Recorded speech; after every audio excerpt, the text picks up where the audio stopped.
Hello, I'm Enzo, and today I'll be playing TerraTech. And in this episode of TerraTech Builds, I'll be going over aircraft.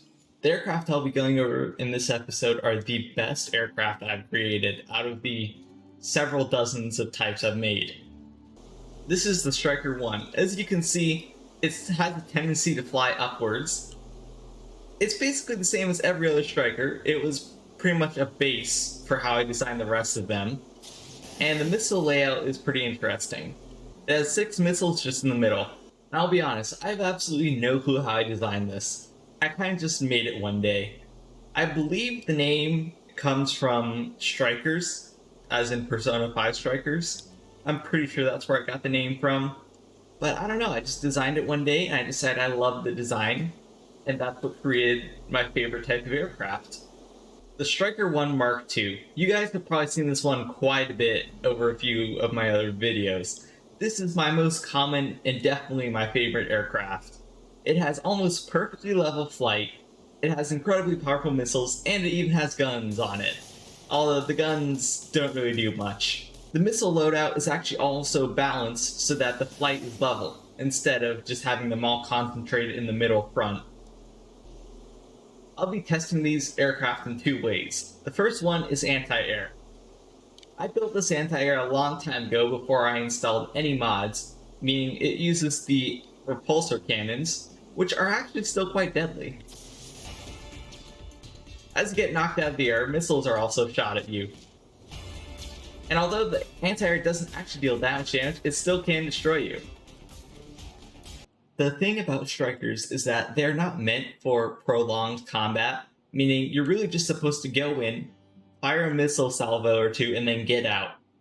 They have an extremely limited amount of batteries, meaning they can't stay in the air for long. That also means they can't power the shield and repair bubbles for long. Although those don't really matter as the middle is made out of GSO blocks, meaning it's incredibly weak tech. But still, fun to just fly around and strike things with.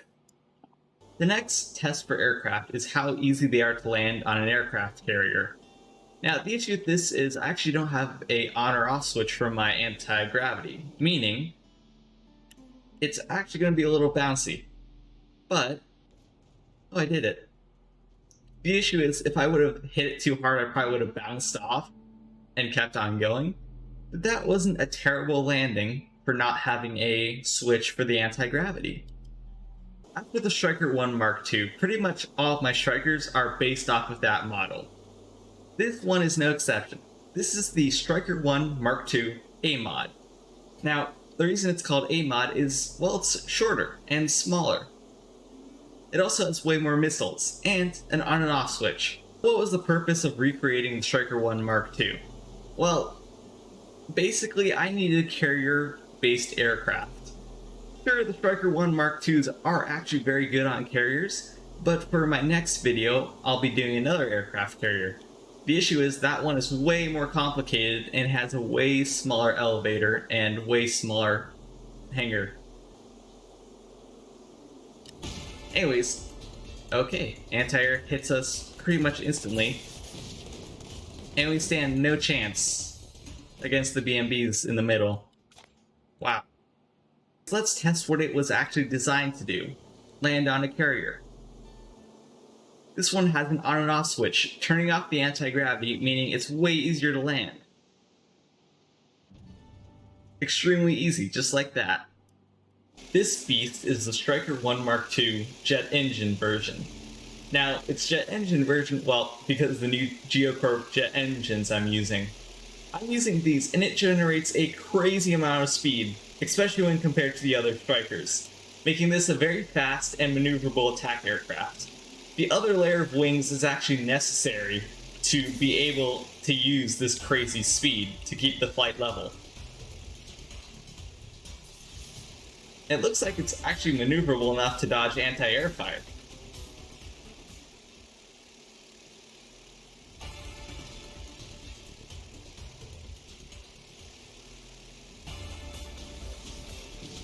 For the most part. It also has larger batteries and more missiles, meaning it can actually stay out for way longer. However, we're not really leaving a dent in this anti-air. but we're staying much more alive than we usually would.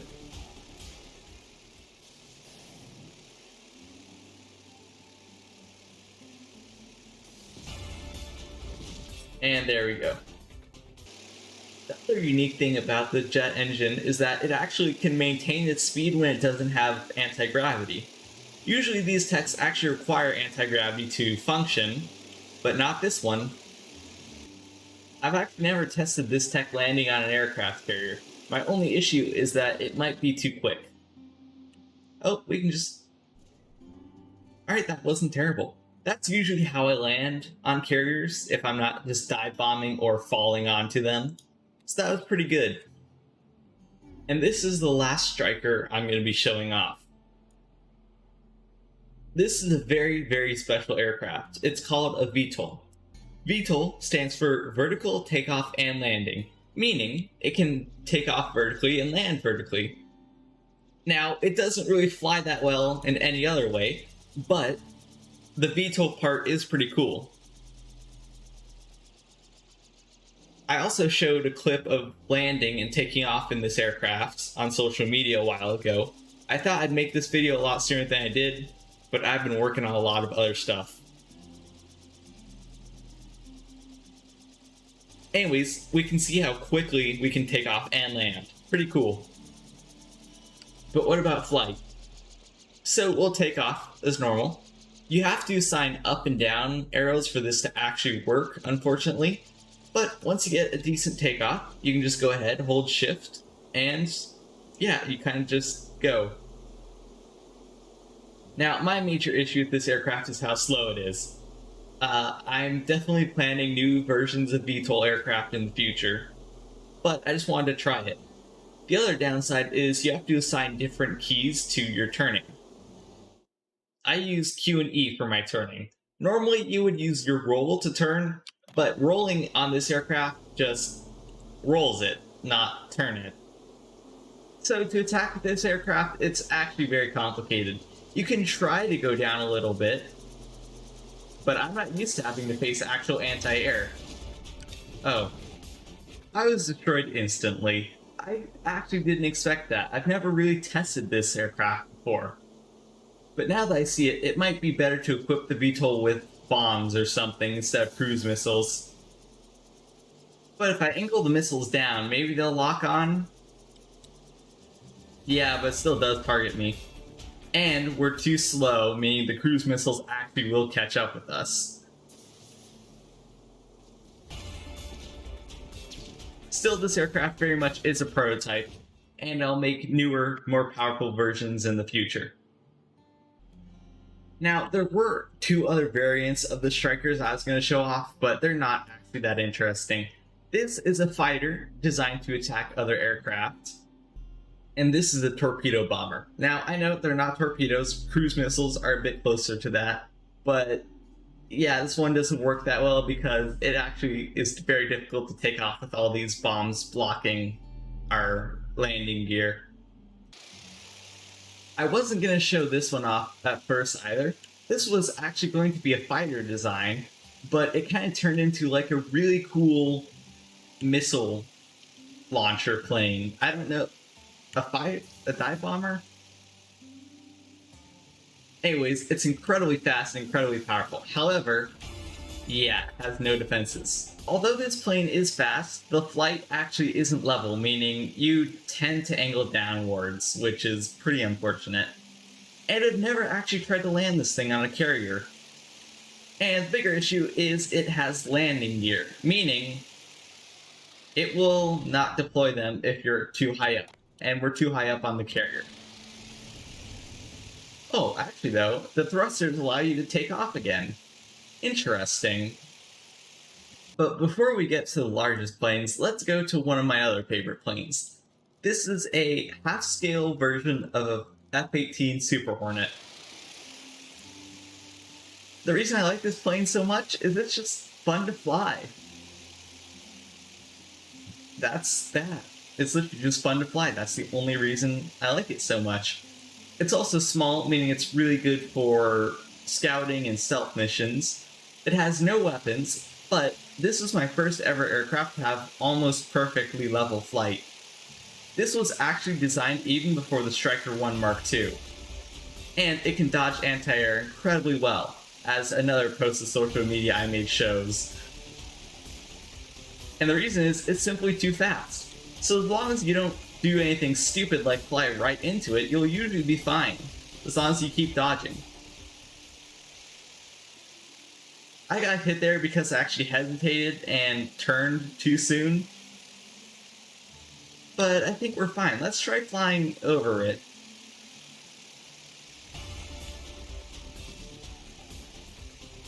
Alright, so I do get hit by the cannons, but we didn't get hit by missiles, so we're kind of fine. Okay, I guess not.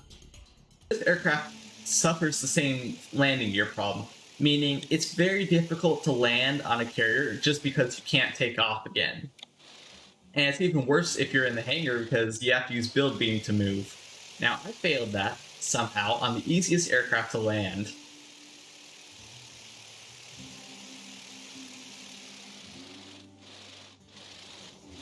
See, like that. Now, our landing gear won't actually extend because we're way too high above the ground.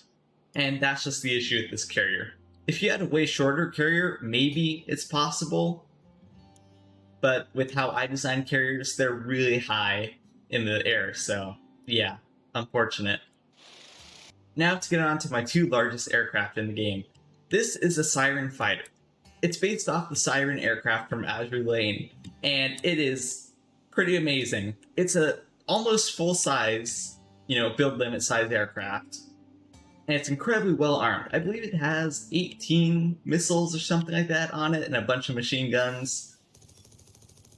But it has no repair shield bubbles. And the wing layout is pretty interesting. I used 2 layers. This took me hours to build. And I think it doesn't do well in anti-air. Yeah. We just get knocked out of the air instantly. And then we get views. Our wings are shot off. Oh, the front of the aircraft is just shot off. Alrighty. But this plane was actually never meant for combat like that. It was mostly just a test to see if it was possible to build something like this. That's also why I haven't added any repair shield bubbles. But you have to admit, it does look pretty cool.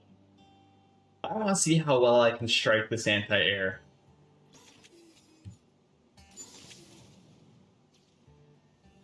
Without getting hit. Oh, never mind. This is such a slow aircraft, we just get one shot. Well, that's quite unfortunate. And it's practically impossible to fly this without its wings. And even worse to turn. Well, still, it was a prototype. It was a cool designed aircraft, but it's not that good for combat. And this is a B-17 Flying Fortress. It's designed after the same planes in real life, and although it does not have this many propellers in real life, you need this many propellers to actually keep it flying. But it was also designed off the principle that you should have an almost undestroyable flying machine. And it kind of functions like that in this game.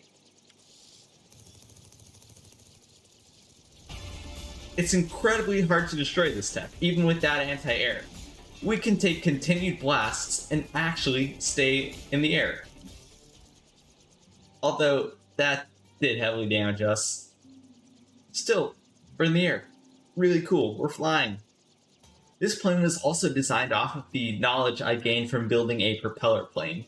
Now, I was going to show that off, but really it's nothing special. It's just a bunch of propellers on a plane. This is a way better example of propellers on a plane.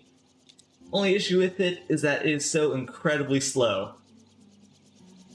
This is pretty much its max speed. Although it can wreak some havoc.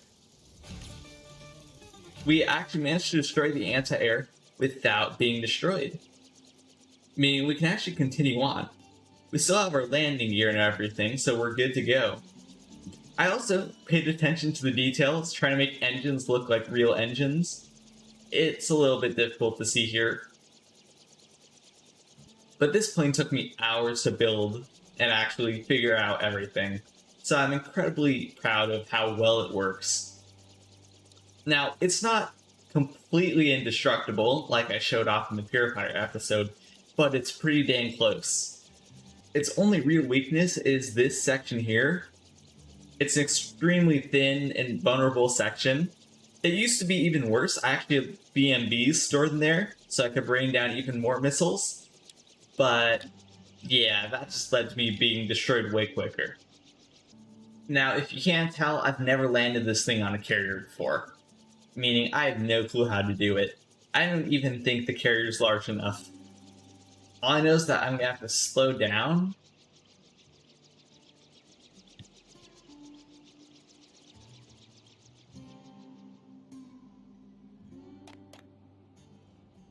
Alright, we'll say that's close enough. I think it's practically impossible to actually land this thing, especially considering we have landing gear on this tech, and whoa. Alright, I guess the game does not like that. Anyways, I hope you guys enjoyed this episode. I was planning to have way more aircraft on here, but I think that would have just made the video way too long. I wanted to show off my favorite and most powerful aircraft that I've designed, and these are them. The links to the Steam Workshop for most of these aircraft will be available in the description if you guys want to play with these. Although I will note, for the Siren Fighter and the B-17, they are incredibly beefy techs, so you will need a good computer to be able to use them. Anyways, thank you guys for watching. I hope you enjoyed this episode of TerraTech Builds. This is Enzo from LookIntoGaming, signing out.